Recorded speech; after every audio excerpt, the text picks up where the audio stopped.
Muy buenas tardes, hermanos. Bienvenidos a nuestro canal de Regreso al Padre de la Misericordia. El Padre Celestial te espera. Hoy es una tarde muy especial porque vamos a hablar de la iglesia. Es un tema bastante delicado, más en este contexto en el que estamos viviendo, pero es importante que entendamos qué es la iglesia, cuál es su función, qué es ser iglesia.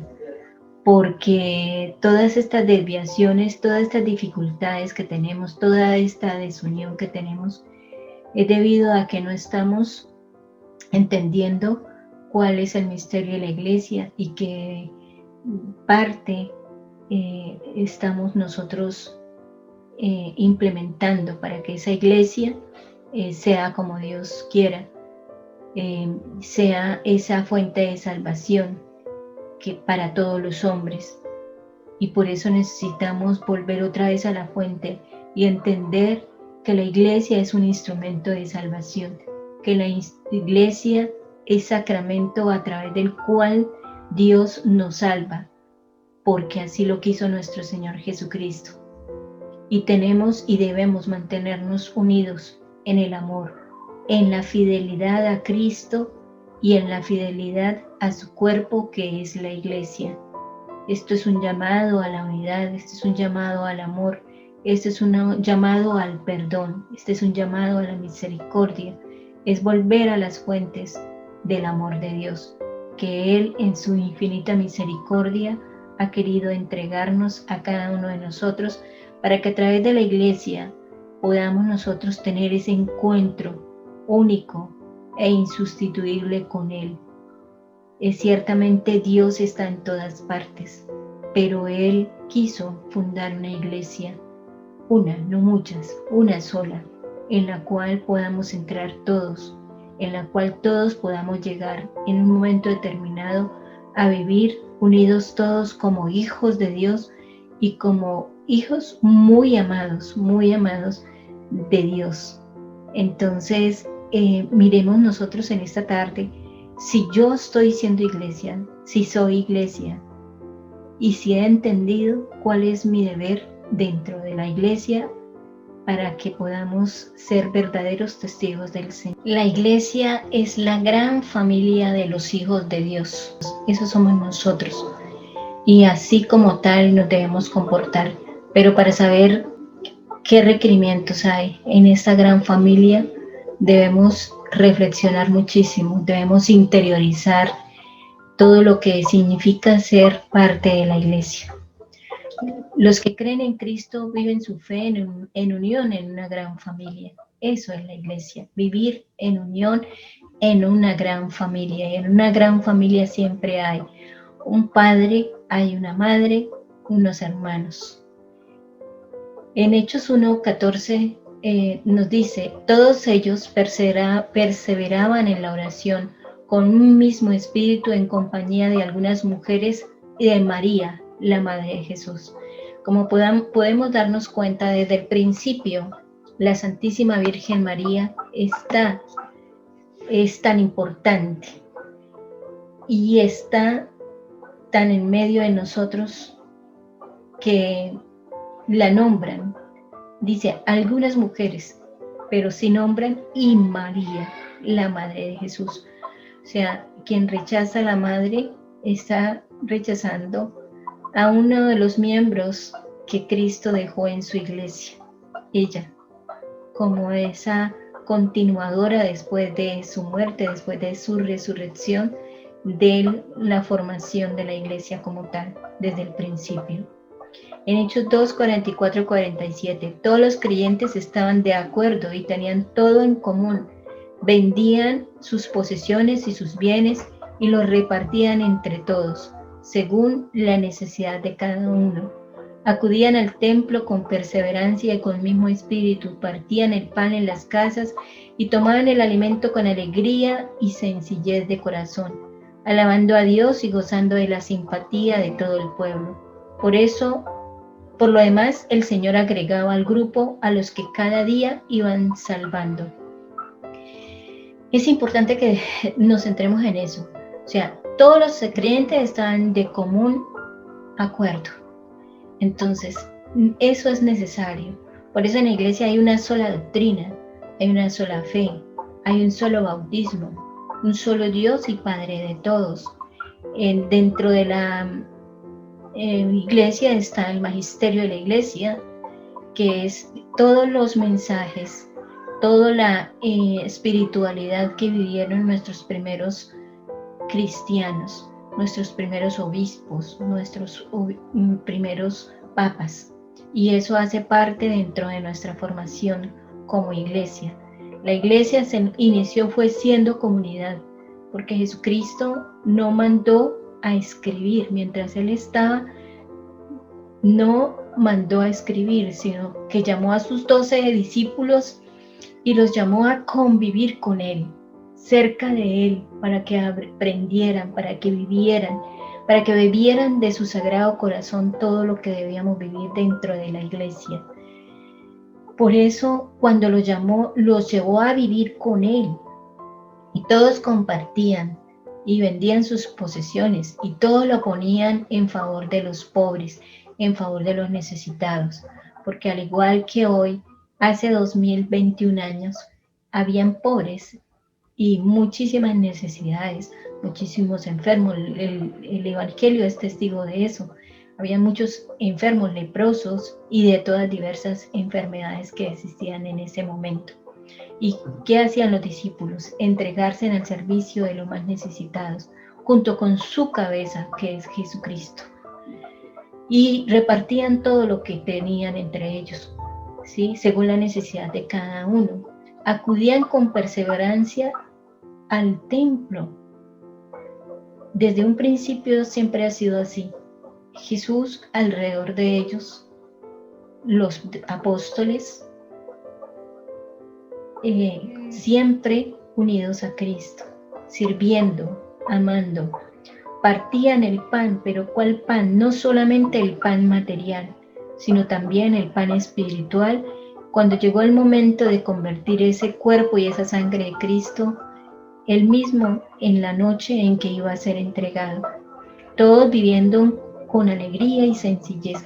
Un cristiano triste es un triste cristiano, o sea, no ha entrado en él la alegría del Evangelio, la alegría de sentirse hijo amado, hijo bendecido, hijo acogido, hijo santificándose dentro de una comunidad. ¿Qué hacían? Alababan a Dios y gozando de la simpatía de todo el pueblo. Hoy nosotros vivimos como si fuéramos despreciados, como si oliéramos mal a los demás, porque ya llegó el momento en que tenemos que mostrar de qué talla somos, qué tipo de cristianos somos, o con Cristo o contra Cristo.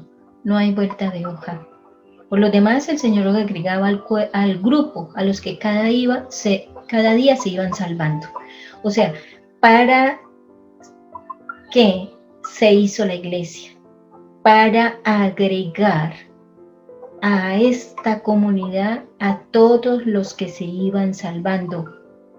Es decir, todos deben venir a la iglesia que Cristo fundó para sentirse salvados, sentirse amados, sentirse redimidos y santificados. Es necesario la comunidad, es necesario que nos reunamos, es necesario que partamos el pan en común. Hoy no lo podemos hacer por esta pandemia, pero nosotros debemos ser conscientes que no es virtual la iglesia. La iglesia es una entidad tanto física como espiritual, porque viene a alimentarnos en el cuerpo y en el alma.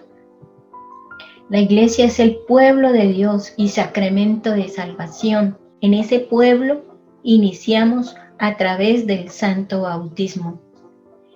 ¿Y por qué es sacramento? Porque es el encuentro principal de Dios con su comunidad, con sus hijos.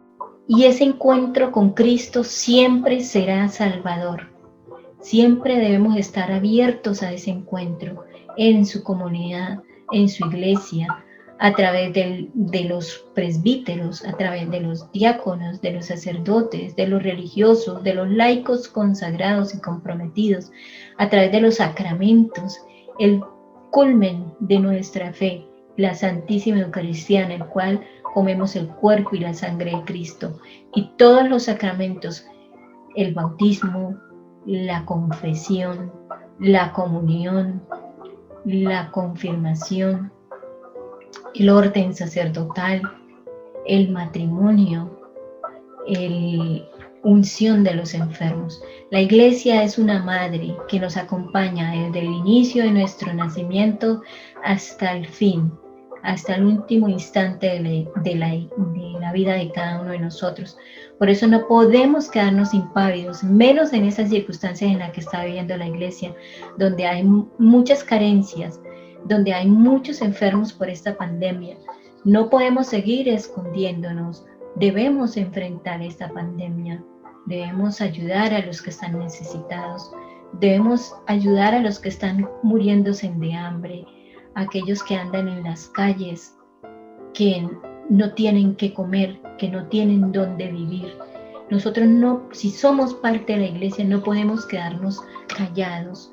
Debemos luchar unos por otros, compartir, dejar el egoísmo, porque realmente eso demuestra que somos parte de la Santa Iglesia que Cristo fundó.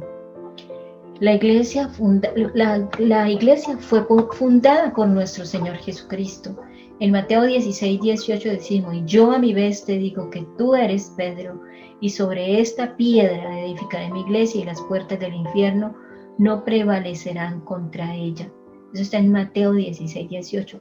Cristo no fundó sino una sola iglesia, y la fundó sobre Pedro. El que rechace la iglesia fundada sobre Pedro está autoexcluyéndose, no porque Dios no quiera que no es que esté en su iglesia, sino porque cada uno está tomando una decisión.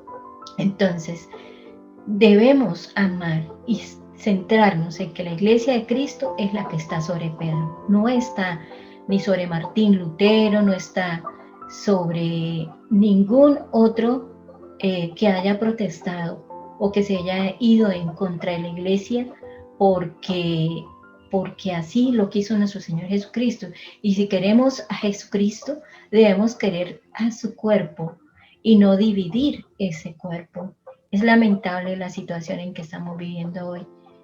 Es lamentable que nosotros, siendo un solo cuerpo místico de Cristo, por el sagrado bautismo, estemos escuchando y digamos unos: yo soy de Apolo, yo soy de Pablo, yo soy de Pedro, yo soy... No, todos somos de Cristo, y nosotros como iglesia somos el cuerpo de Cristo.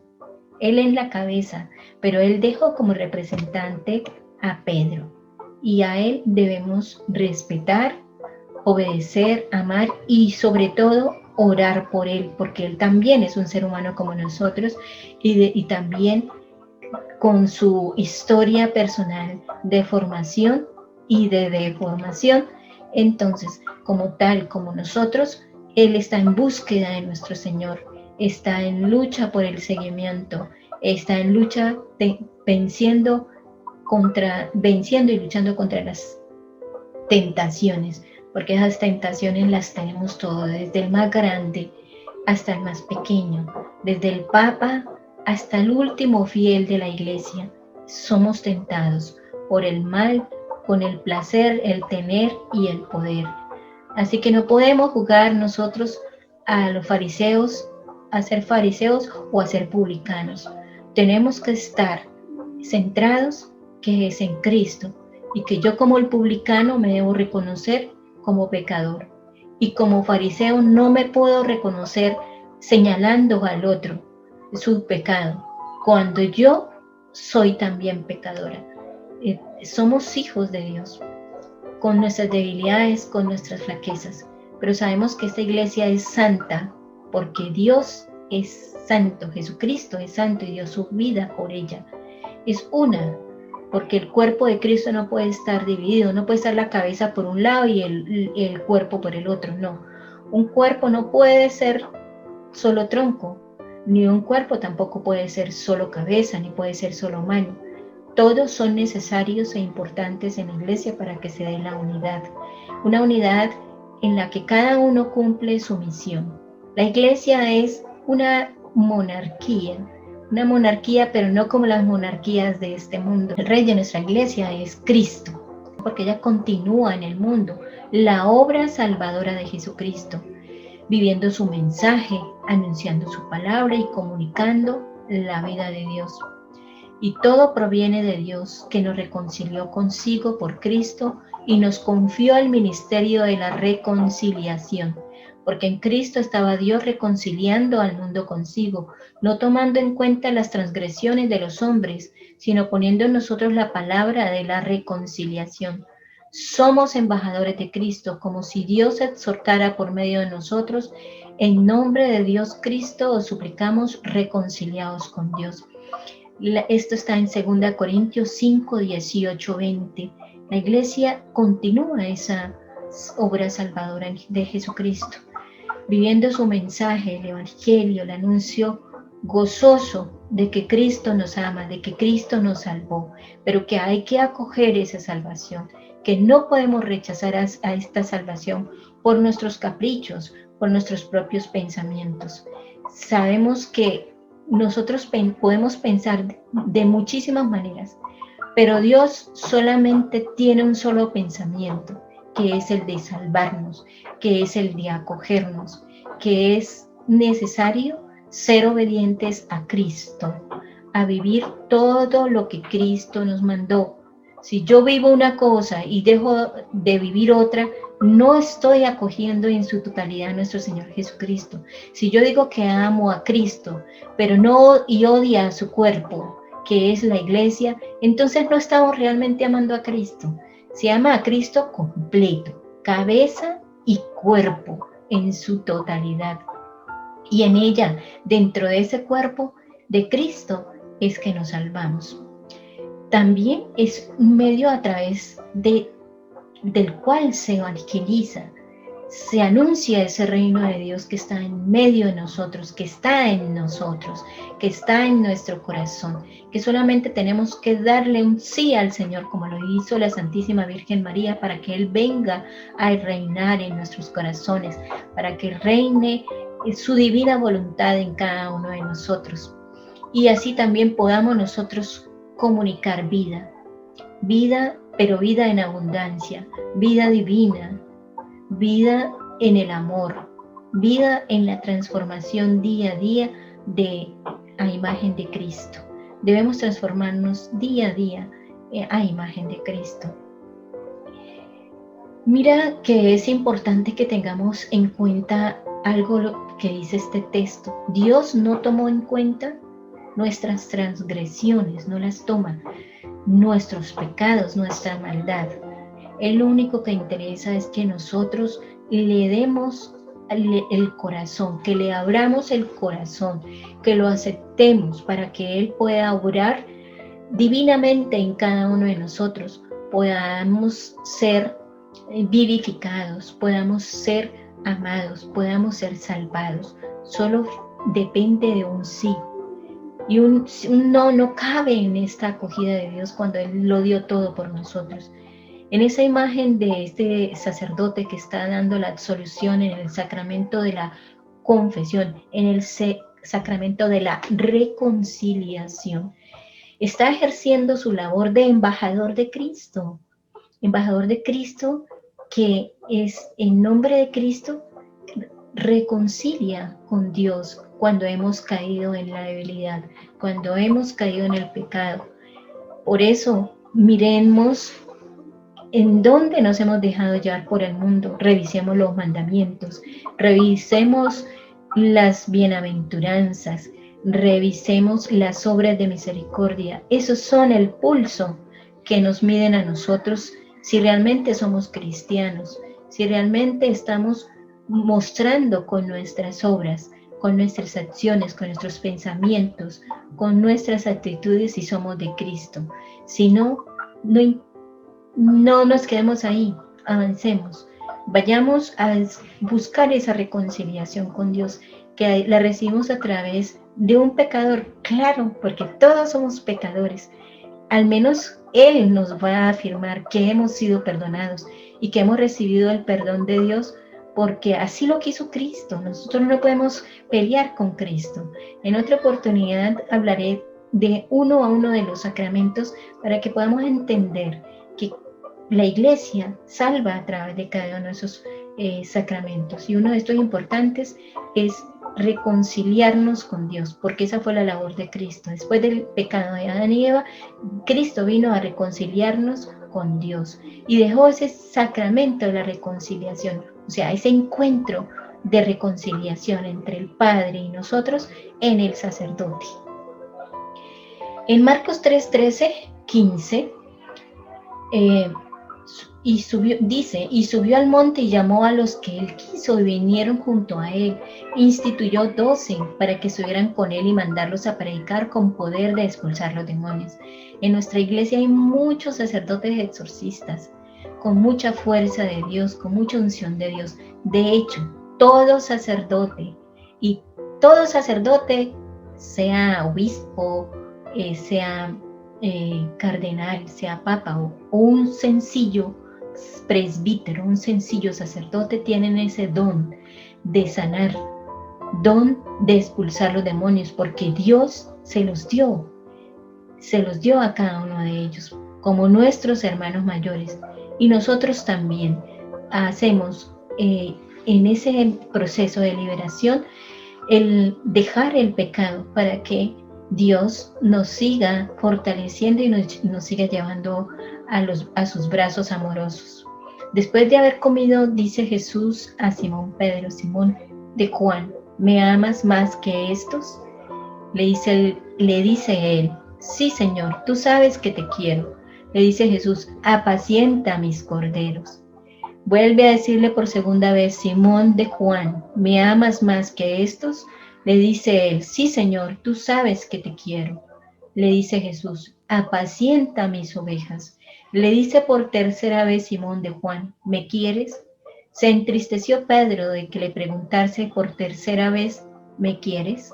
Tú sabes que te quiero, le dice Jesús, apacienta a mis ovejas. Ese primado, ese apacentar de las ovejas, Dios lo encargó a los apóstoles bajo la guía de San Pedro. Pero antes, para confirmar, después de la resurrección, a Pedro en esta labor le hace 3 veces la pregunta. ¿Por qué 3 veces? Porque 3 veces lo negó Pedro. 3 veces debió también confirmar ese amor a Cristo y ser escogido por nuestro Señor a guiarnos, a orientarnos. Él, como cualquier otro ser humano que también está en proceso en el seguimiento de nuestro Señor Jesucristo, tenía que dar ese consentimiento, tenía que testificar ese amor. A nosotros también nos toca testificar ese amor. Y nuestros hermanos mayores son los encargados. Debemos orar muchísimo por ellos para que ellos se sientan amados por Cristo, se sientan perdonados también por Cristo y vuelvan en ese camino del seguimiento, en ese primer enamoramiento que tuvieron cuando decidieron ser sacerdotes, hombres sacados del pueblo y para amar al pueblo y dejarse amar por Dios. Esos son hombres también pecadores. Eso no podemos olvidarnos. O sea, en la iglesia el santo es Dios. Nosotros debemos, por el amor a Cristo, tender a la santidad, tender a asemejarnos a Cristo.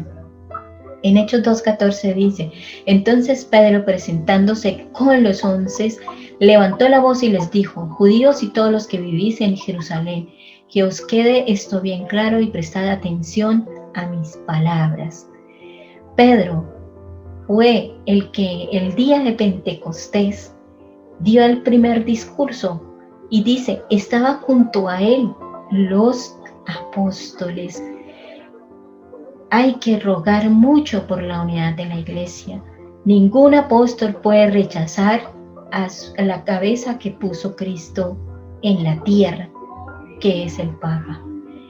nos toca es amarnos, corrigiéndonos y si es posible, primera medida, en privado.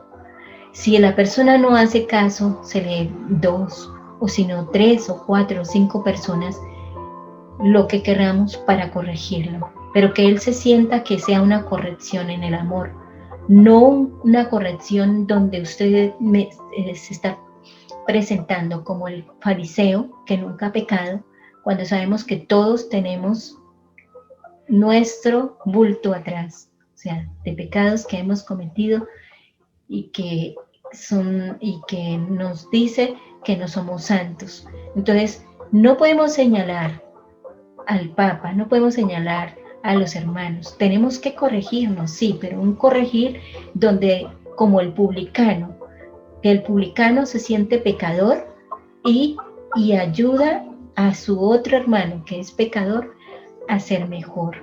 Así nos debemos cuidar en la iglesia, tanto los sacerdotes como el Papa, los laicos, todos iguales, porque todos somos pueblo de Dios, con la excepción de que Dios quiso que en ese pueblo fuese dirigido por una cabeza que era Pedro y sus sucesores, los apóstoles y sus sucesores, hoy que son cardenales, obispos y sus ayudantes que son nuestros presbíteros amados, que ellos están ahí con nosotros en la lucha, escuchando nuestros pecados, lavando nuestros pecados, purificándonos con el agua del bautismo, reconciliándonos con Dios, consagrando su sagrado cuerpo y su sangre para que nos podamos alimentar de Dios.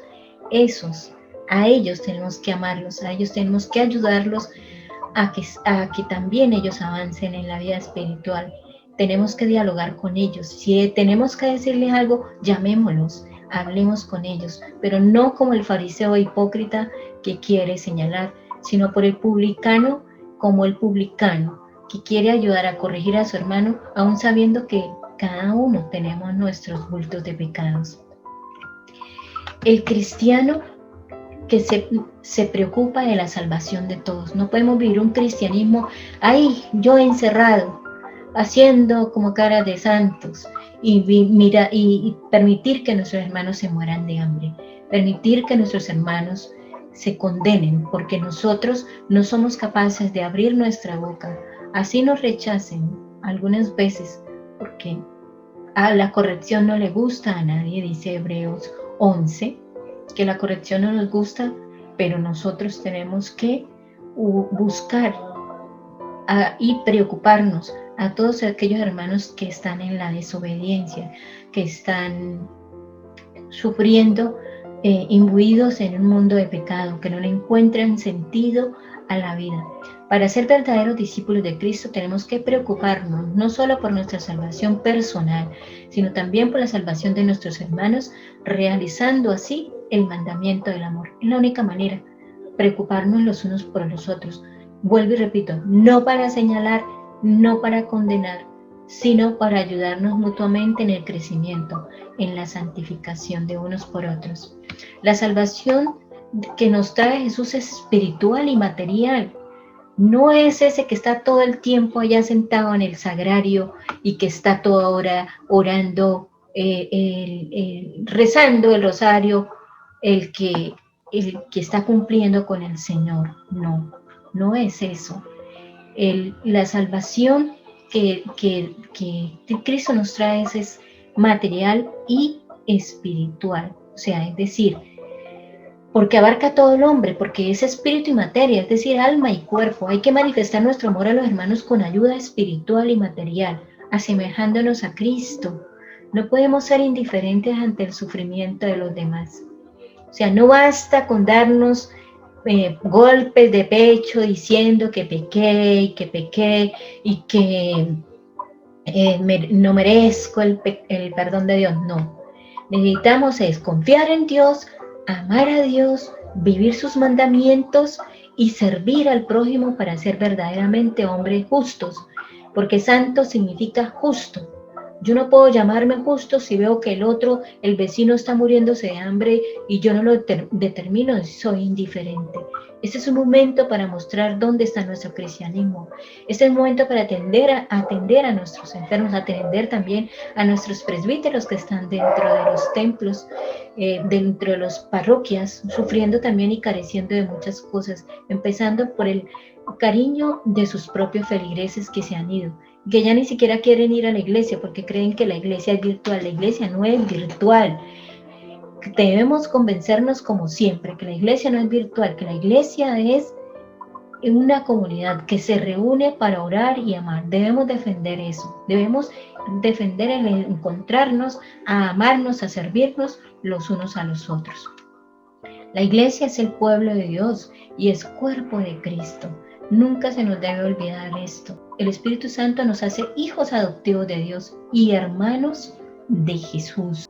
Y como hermanos de Jesús debemos entregar la vida gota a gota, como decía Teresa de Calcuta, amar hasta que duela. En Efesios 5:2 dice, sed pues imitadores de Dios como hijos queridos. Nosotros nos están pidiendo que seamos imitadores de Dios. ¿Y qué debemos de imitar a Dios en todo?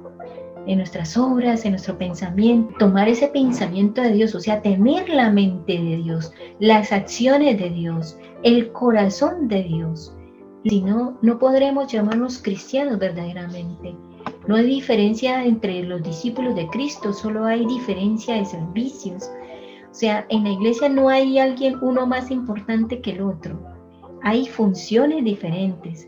Y claro, el servicio más importante los desarrollan el Papa y el sucesor de Pedro y los obispos sucesores de los apóstoles, pues son los que gobiernan el pueblo de Dios. ¿Por qué ellos gobiernan el pueblo de Dios? Porque Dios lo quiso así. Dice, los presbíteros o sacerdotes son los colaboradores de los obispos. Si miramos en 1 Timoteo 5:17, ahí habla sobre los presbíteros, sobre los sacerdotes. Eso no se lo inventó la iglesia, así la instituyó Cristo. No podemos rechazar la iglesia como institución porque así la quiso Dios. Él nombró el pontífice sucesor de Cristo, Pedro, que es el Papa actualmente, el Papa Francisco, sucesor de Pedro. A ellos debemos centrarnos en orar, porque todos podemos caer y todos tenemos que levantarnos, pero con la crítica destructiva, con la desunión no vamos a lograr absolutamente nada. Dice, ¿quiénes forman la parte de la iglesia de Dios? Dice, forman parte de la iglesia todos los bautizados que aceptan todas las enseñanzas de Jesús y reconocen la autoridad del Papa y de los obispos. O sea, que si yo acepto el sacramento del bautismo, pero no acepto el sacramento de la reconciliación, no acepto el sacramento de la comunión, el de la unción de los enfermos, no acepto el orden sacerdotal, no estoy siendo parte de la iglesia, así me llame cristiano, ¿sí? No aceptar el magisterio de la iglesia, los mandamientos, no aceptar las bienaventuranzas. Los cristianos que no aceptan todas las enseñanzas de Jesús y no reconocen la autoridad del Papa y de los obispos, se llaman hermanos separados, ¿sí? Se separaron.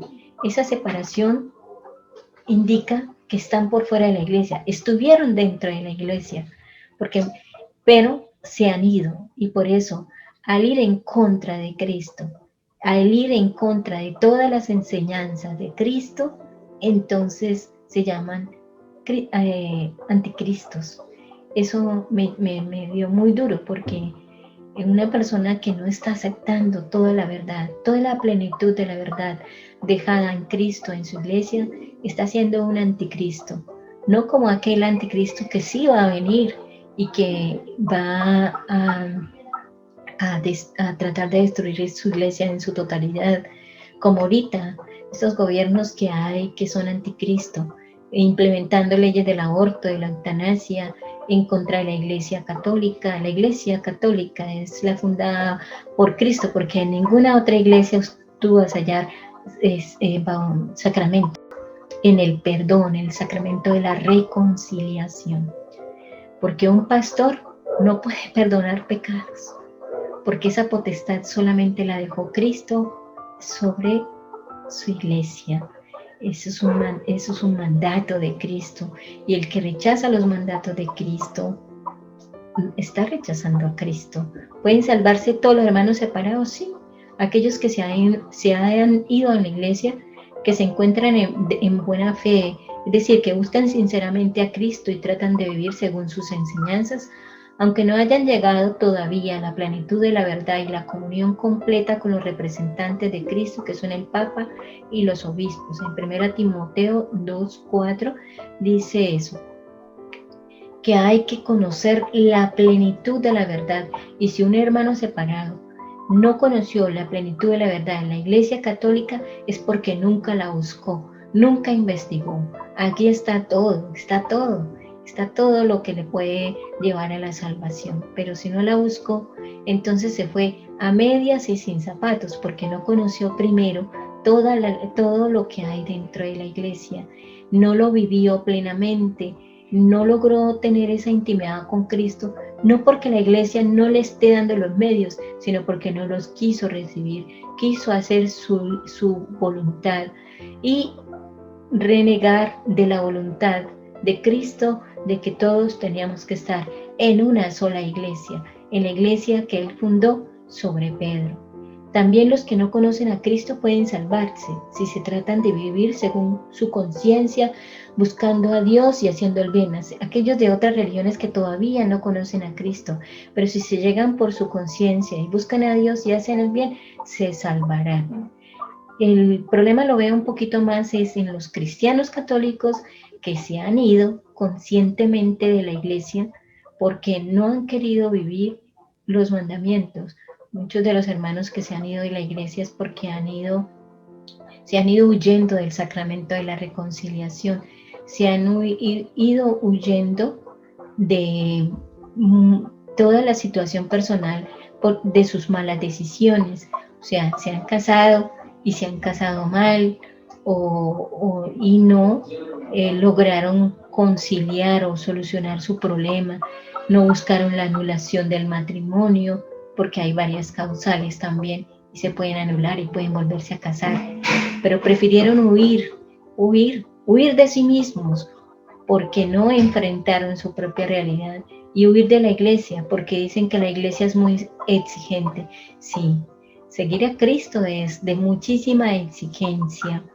La gente dice, pero es que los católicos somos relajados, que hay son los pecadores, los prostitutos, los ladrones.